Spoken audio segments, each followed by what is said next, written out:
प्रणाम, नमस्कार। बहुत स्वागत है आपका उस कार्यक्रम में जिसका नाम है हे प्रभु आनंद दाता। और आज इस कार्यक्रम में एक और नया विषय लेकर हम आपके सामने हैं। हमेशा की तरह आग्रह रहेगा कि आपके मन में कोई प्रश्न हो, कोई सुझाव हो कार्यक्रम को लेकर, इसकी रूपरेखा को लेकर, इसके प्रारूप को लेकर, तो कृपया हमें हमारे व्हाट्सएप नंबर 7000969440 पर तुरंत भेज दें। और ये नंबर आपकी स्क्रीन के निचले हिस्से पर बीच बीच में भी डिस्प्ले होगा, और जिस समय मैंने ये नंबर कहा आपसे उस समय भी ये डिस्प्ले होगा। एक मेल आईडी भी है जिसे आप कार्यक्रम के अंत में देखते हैं। आप चाहें तो मेल पर भेजें या व्हाट्सएप पर भेजें, जिसमें आपको सहजता हो। आज का विषय जो हमने चुना है वो बड़ा ही दिलचस्प है। कबीर और सूफी पंथ और योगी पंथ के जो पथिक हैं, प्रतिनिधि हैं, संत हैं, उनकी वाणी का रहस्य समझना कठिन तो मैं बिल्कुल नहीं कहूँगा, लेकिन उनकी वाणी बड़ी चौंकाती है। कबीर दास जी के लिए कहा जाता है, कबीर दास की उल्टी बानी, बरसे कंबल भीगे पानी। अब ये चीज़ शायद इन लोगों ने, इन महान व्यक्तित्वों ने अपनी शैली को इसलिए इस तरह से ईजाद किया कि व्यक्ति सुनकर चौंक जाए। क्योंकि हम लोग जो सहज सुनते हैं वो हमारी चेतना को, हमारे मन को, हमारी बुद्धि को झकझोरता नहीं है। हम सुनते हैं, गुजर जाते हैं। लेकिन जब कोई कहता है कि मरना बड़ा मीठा है, मारण जो है, योगी सुन ले रे योगी, जो मृत्यु है ये बड़ी मीठी है, एकदम से मन चौंकता है कि मृत्यु के बारे में। ये तो आपने सुना है कि मृत्यु को भी भारतीय सनातन परंपरा में उत्सव कहा गया, ये भी चौंकाता है। लेकिन ये मृत्यु जो कही जा रही है, और एक बहुत ही हमारी योगी और यौगिक परंपरा से आने वाले एक अद्भुत प्रणेता जो हैं गुरु गोरखनाथ, उनकी वाणी है, जाग मछिंदर गोरख आया, गोरख आया। गोरखनाथ और उनके शिष्य मछिंदर, और इन्हीं गुरु गोरखनाथ का ये कहना कि मारण बड़ा मीठा है रे। तो ये किस तरह का मरना है जो बहुत मीठा है। चलिए सीधे चलते हैं हमारे विद्वान वक्ता, मानस मर्मज्ञ, भगवत गीता के अध्येता प्रोफेसर डॉक्टर सुरेंद्र बिहारी गोस्वामी के पास। प्रणाम करता हूँ गोस्वामी जी। और आज गुरु गोरखनाथ जी की गद्दी की तरफ हम चल पड़े जी। आज आपने उनके लिए योगी शब्द छोटा है, वो महायोगी है, महायोगी, हठ योगी। ठीक बात है। हम अक्सर जब कबीर का चिंतन कर रहे होते हैं तो हमें कबीर की उलटबासियों में, कबीर के दोहे में, कबीर की चौपाइयों में, पंक्तियों में बड़ा रस मिलता है अध्यात्म का जी। ये बहुत कम लोग जानते हैं, या जो सुधशील हैं वो जरूर जानते हैं कि कबीर के जीवन में हठ योगी गुरुनाथ जी, गोरखनाथ जी का बड़ा गहरा प्रभाव है, बड़ा गहरा प्रभाव। गोरखनाथ जी जो हैं उनके लिए योगी शब्द लगाकर हम शांत हो जाते हैं, क्योंकि हम योग की उस परावृत्ति से अपरिचित होते हैं कि योगी मतलब होता क्या है। योगी वही होता है जिसको मरण मीठा लगता है। आप समझिए, मरण को जो उत्सव में परिभाषित करता है। आपने जो पंक्ति कही तो मुझे शब्द की पंक्ति याद आ रही है, गोरखनाथ विरचित शब्द है। गोरखनाथ ही ऐसे हैं जिन्होंने तब उस समय, उस काल में उन्होंने खा का उपयोग नहीं किया, वो षटकोण का शा लिखते थे। गोरखनाथ जहाँ भी गोरख लिखते थे तो वो पढ़ने में गो रस होता था, रस। है ना, षटकोण का सा लिखते थे, तो शा का अर्थ वही होता था खा। वो इतने विद्वत शब्दों के उपासक थे, आप समझिए गोरखनाथ जी। तो वो कहते हैं मरो योगी मरो, मारण बहुत मीठा है। वो प्रेरित करते हैं मरो, और क्या कहते हैं, ऐसी विधि मारण करो। गोरख, जिस विधि से गोरख दे ही तजो, जिस विधि से गोरख अपने प्राण तज रहा है, उस प्राण तजने की कला को सीख लो, उसी विधि से मरो। क्योंकि मरना तो बड़ा आनंददायक है। मरना मीठा क्यों है, उस पर वो एक बड़ी सुंदर बात कहते हैं कि मरना मीठा क्यों है, मिठास क्यों है। मृत्यु मीठी कब हो जाती है, जब आप जगत से विरक्त हो जाते हैं, जब आप जगत की स्वप्न को समझ जाते हैं और जगत से विरक्त हो जाते हैं। तो जैसे ही जगत में भासमात्र आप हो जाते हैं और आभास तत्व आपका खत्म हो जाता है, तो जगत से विरक्त होकर जब आप परमात्मा में आसक्त हो जाते हैं, तब मरना मृत्यु मीठी हो जाती है। क्योंकि ब्रह्म से मिलने की बेचैनी आपके अंतर चित्त में होती है। तो एक बड़ी सुंदर बात कहते हैं, वो कहते हैं गगन मंडल में ऊंधो कुआं, गगन मंडल में ऊंधो कुआं, उल्टा कुआं है गगन मंडल में, ऊपर आकाश में उल्टा कुआं है। गगन मंडल में ऊंधो कुआं और ताम ही अमृत बासा, छोटा मोटा कुआं नहीं है, उसमें अमृत भरा हुआ है। और कुआं कैसा है, उल्टा है।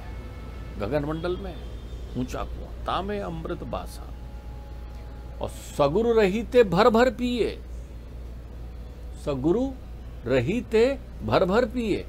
जिनको गुरु ने ज्ञान दे दिया है वो तो दोनों हाथ से भर भर के पी रहे हैं। और निर्गुण रहे प्यासा, निर्गुरु रहे प्यासा, अर्थात जिसको गुरु मिल गया, जिसको ये ब्रह्म ज्ञान मिल गया कि मारण मरण मृत्यु मीठा है, वो तो भर भर के पी रहा है। और जिसको गुरु नहीं मिल पाया, जो इस संसार की आसक्ति में डूलता रहा, जिसके ज्ञान चक्षु नहीं खुले, उसको मरना रोने के समान होता है, वो कलपते रहता है। अब देखिए कबीर पर कितना गहरा प्रभाव इस पर पड़ता है। कबीर भी लिखते हैं अपनी उलटबासी में, कबीर भी कहते हैं सबद की इस बातों को। वो कहते हैं आकाशे ऊंधो कुआं और पाताले पनिहार। वो कहते हैं ऊपर आकाश में उल्टा कुआं है और नीचे जो है पनिहारिन बैठी हुई है। कौन, ये पनिहारिन बैठी हुई है। तो कब रहेगा, अगम को कौन प्राप्त करेगा, सुगम किसके लिए रहेगा, जिस पर गुरु की कृपा रहेगी। कबीर कहते हैं गुरु की कृपा का सानिध्य वो हमेशा लेते हैं। वो इसी बात को मरना मीठा है को किस रूप में कहते हैं, जा मरने से जग डरे और ता मेरे आनंद। कबीर कहते हैं जिस मरने से जगत में डर के व्याप्त हो जाता है, अरे मर जाऊंगा, मेरे मन में तो आनंद है। और कब मैं मरी हूं जाऊं ते देखूं परमानंद। वो कहते हैं वो जल्दी में अधीर है कि कब मैं मरूं तो पूर्ण परमानंद के दर्शन कर पाऊं मैं। कबीर इस चिंतन में है। मृत्यु काल व्याल मुख ग्रास त्रास निर्णास हेतु। मृत्यु तो आती एक दिन है, लेकिन मृत्यु की त्रासना में हमारा जीवन खट्टा हो जाता है। जी जी। एक दिन तय है मौत का मुकर्रर हमारे जीवन में, लेकिन हम नित्य पल क्या करते रहते हैं, उसकी आशंका कुशंका में भयाक्रांत रहते हैं। जो लोग अपने शरीर को पुष्ट करते हैं, गुरु गोरखनाथ कहते हैं कि जो लोग अपने तन की सुंदरता देख रहे हैं कि मेरा तन बहुत सुंदर है कि नहीं, जो लोग अपनी स्वरूप की सुंदरता देख रहे हैं कि मेरा स्वरूप सुंदर है कि नहीं, वो सारे झूठे लोग हैं। उनके चिंतन में झूठ है। इसलिए झूठ है कि वो झूठी चीज पर माया पर टिके हुए हैं। दुनिया का परम सत्य है कि शरीर झूठा है, चेतन का कवच है ये महज, चेतन का कवच है ये महज, उससे अतिरिक्त तो कुछ नहीं है, चेतन का कवच है। तो चेतन की इस कवच को, जैसे शंख होता है, शंख जो बनता है वो एक इल्ली से बनता है, कीड़ा होता है शंख का। तो वो जब तक शंख को धारण किया रहता है, खोल में रहता है, उसकी सुंदरता देखिए, चारों तरफ घूमता है उस शंख में से निकल कर, वो इतने सुंदरतम दिखता है कि जिसकी सीमा नहीं है। लेकिन जैसे ही उस खोल को वो त्याग देता है, वो सुंदर खोल हमारे दर्शन के लिए दर्शनीय हो सकता है, उसके लिए तो खत्म हो गया, वो त्याग दिया उसने खोल। तो वो कहते हैं मीठी वस्तु को पहचान, मीठा कौन है, मृत्यु मीठी क्यों लग रही है, क्योंकि इसके त्यागने मात्र से, जैसे सांप केचुली का त्याग करने के बाद जीवन में परम आनंद की अनुभूति करता है, उसको लगता है ये उतर गई केचुली, तो ऐसे शरीर भी एक केचुली की तरह है जो उतर जाता है। तो इसके उतरने के साथ क्या होगा, फिर तुझे परमानंद की प्राप्ति होगी। फिर उल्टे कुआं से पनिहारिन पानी भरने लगेगी, लेकिन उल्टे कुएं से पानी गिरता क्यों नहीं है? क्योंकि अमृत बासा है, अमृत बासा है। अमृत कभी गिरता नहीं है, बरसता है। कुएं का पानी गिरता है लेकिन अमृत की वर्षा होती है। तो बोले ऐसा बरसेगा अमृत, तो बोले कब बरसेगा? जब पताल में रहने वाली, अर्थात उस अज्ञान तम के अंधेरे में रहने वाली उस पनिहारिन को गुरु प्रकाश देकर बाहर निकालेगा।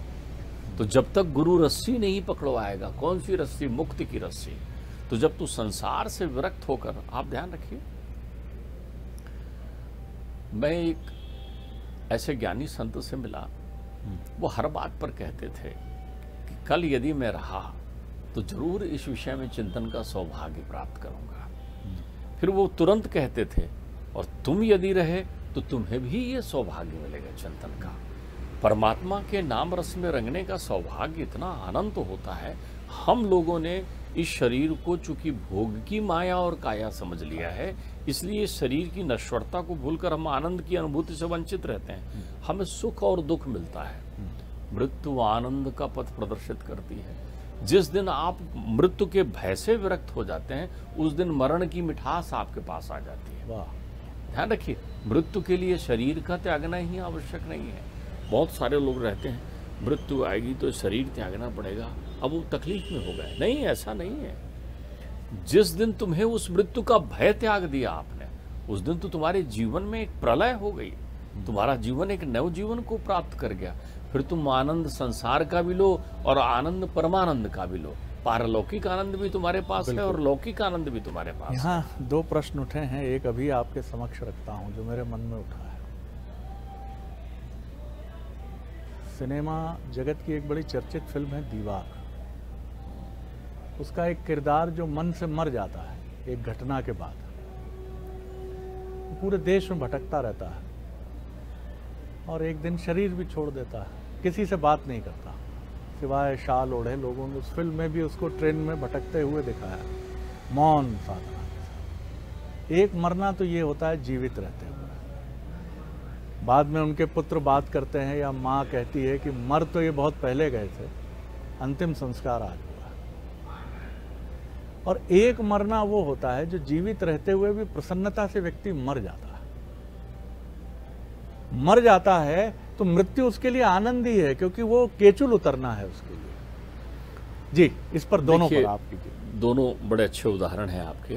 जी, एक लौकिक उदाहरण है, एक पारलौकिक उदाहरण है। जी, लौकिक उदाहरण में एक मौन रहने वाला व्यक्ति, एक अनजान रहने वाला व्यक्ति संसार में अपने प्राण तज देता है। बाबूजी कहा करते थे, पिताश्री से मेरी जब चर्चा होती थी तो वो कहते थे, मरना भला विदेश का।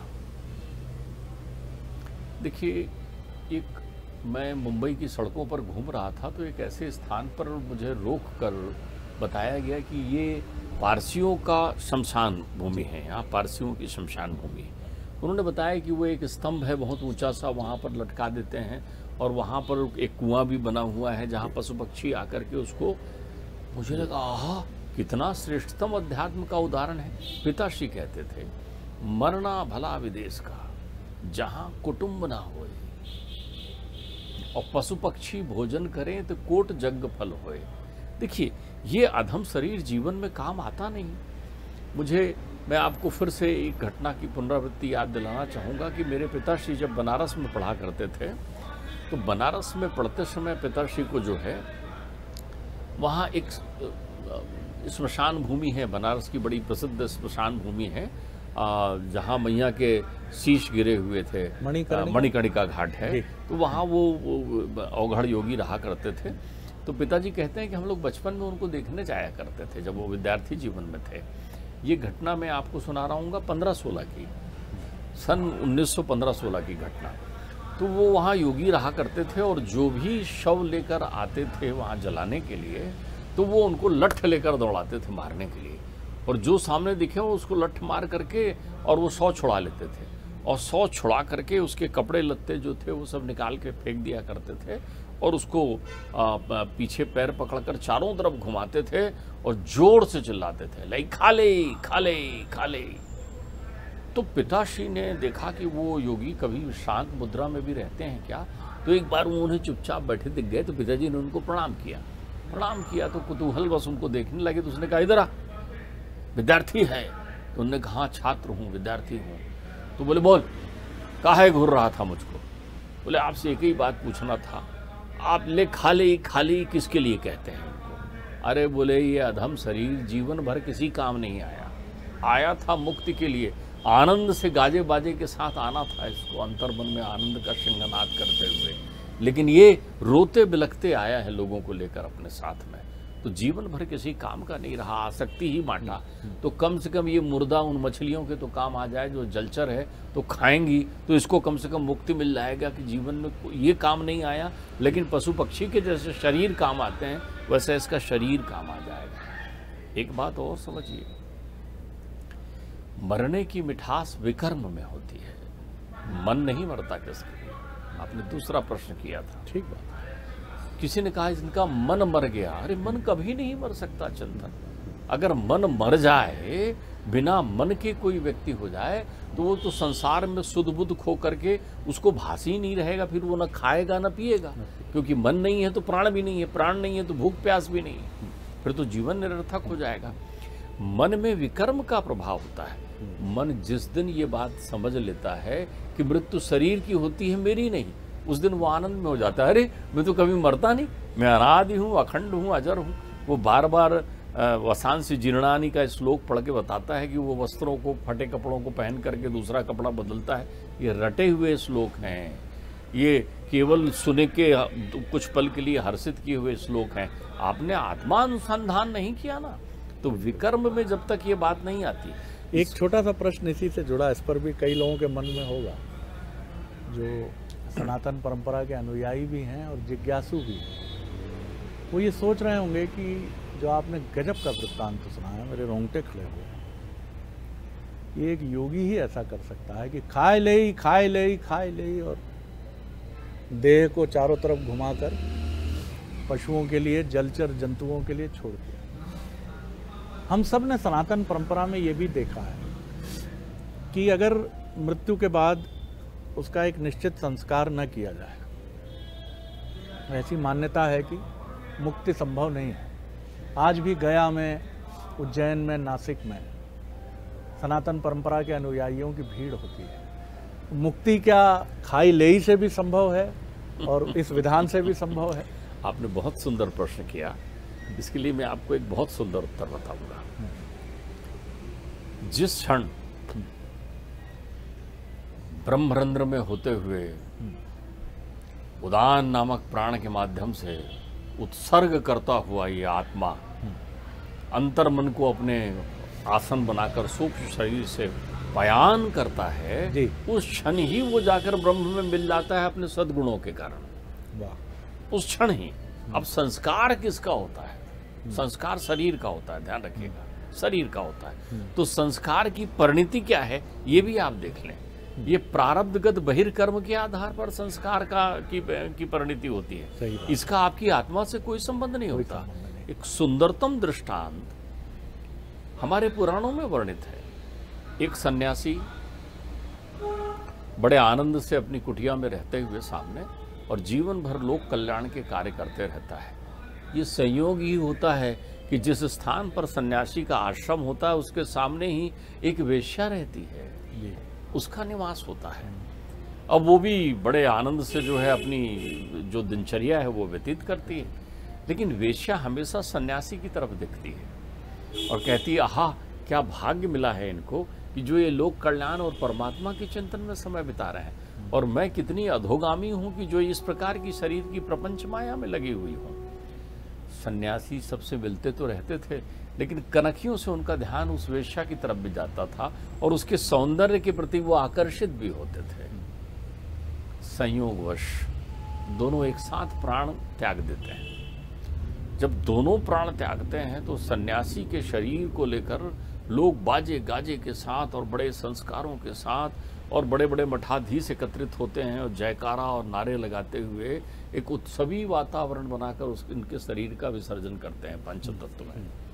वेश्या को नगर के लोग उठाते हैं और कहते हैं ये जिंदगी भर समाज में बुराई फैलाते रही, उसके शरीर को उठा के बाहर फेंक देते हैं, गांव के बाहर जंगलों में, जहां कीट पतंगे और पशुचर नरचर खा करके उसको गति प्रदान कर देते हैं। दोनों जब पहुंचते हैं तो एक द्वार पर निवेदन करता हुआ दूत उस वेश्या से कहता है कि आप चलिए, आपको स्वर्ग लोक चलना है। सन्यासी पीछे हैं, उनको लगता है कि मैं भी स्वर्ग जाऊंगा, मैंने तो जीवन भर सत्कर्म किए हैं। उनसे दूसरा कहता है नहीं नहीं, आपको नरक की यातना भोगनी होगी। वो कहता है ऐसा कैसा विधान है परमात्मा का? बोले देखिए, आपने जितने भी कर्म किए वो शरीर से किए, तो आपके शरीर को देखिए कितना सम्मान मिल रहा है, जो सम्मान संस्कारों के माध्यम से मिलना चाहिए। लेकिन आपका मन जो है, अंतर्मन, हमेशा इस वेश्या के प्रति आकर्षित रहा और आप हमेशा उसी विकार में ग्रस्त रहे कि आहा ये वेश्या कितनी सुंदर है। तो आपको जो यहाँ फल मिलेगा वो आपके मन का मिलेगा। और इस वेश्या जीवन भर अपने शरीर की दशा दुर्दशा बनाते रही, तो इसकी शरीर की क्या दशा हुई आप देखिए। लेकिन इसके अंतर मन में हमेशा आपके कर्म के प्रति प्रीति रही। तो आप ये देखिए ये कहाँ पहुंची। तो जितने भी संस्कार हैं ये हमारे शरीर के हैं। तो शरीर से जुड़े हुए संस्कार करके देखिए आप, एक बड़ी कड़वी बात है, कड़वी बात है। आने के पहले कोई आपको फोन नहीं करता कि मैं आ रहा हूँ संसार में, सारे संबंधी शरीर के हो जाते हैं ना। तो संबंधी शरीर के साथ अपने कर्तव्य का निर्वहन करते हैं और जाने के बाद कोई पता नहीं भेजता। एक गीत की पंक्ति है बड़ी सुंदर, शरद जी, दुनिया में आने वाले जाने चले जाते हैं कहाँ, कहे क्या कोई उनसे, कैसे रूठ जाते हैं यहाँ। यह हमारी आसक्ति है। अब शरीर का त्याग आपको करना है, तो जिस दिन आप शरीर के त्याग करने में हर्ष का अनुभव करें, व्याधि रोग इत्यादि केवल माध्यम है। ये एक एपिसोड में हम इस विषय के साथ न्याय नहीं कर पाएंगे। तो मैं आपकी अनुमति लेकर इसी को इसी से जुड़े हुए अगले एपिसोड में भी हस्तांतरित करना चाहूँगा, क्योंकि अभी भी ऐसा लग रहा है कि कुछ अधूरापन है। इसकी और विशद व्याख्या की आवश्यकता मुझे लग रहा है। तो हम एक बार फिर दूसरे एपिसोड में इसके रेफरेंस के साथ फिर शुरू करेंगे। और एक मुझ अज्ञानी के मन में भी एक बात आई कि क्योंकि ये जिज्ञासा कहिए या ये कह लीजिए कि भीतर का एक पत्रकार भी जागता ही है बीच बीच में, जिसका प्रशिक्षण है प्रश्न करना। तो मैंने ये भी सोचा, क्योंकि ये प्रश्न मेरे मन में भी था कि शरीर का यथोचित संस्कार सनातन परंपरा के अनुरूप नहीं है। तो बहुत सुंदर उत्तर मिला।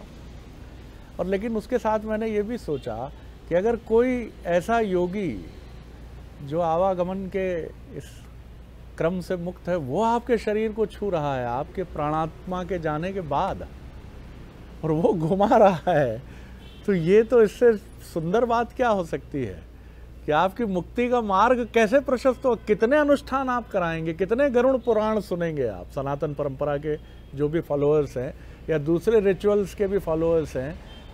इस्लाम में 40वां होता है, क्रिश्चियनिटी में भी तमाम तरह की चीज़ें हैं, सिखिज़म जैनिज़्म में भी होंगी ऐसी व्यवस्थाएं।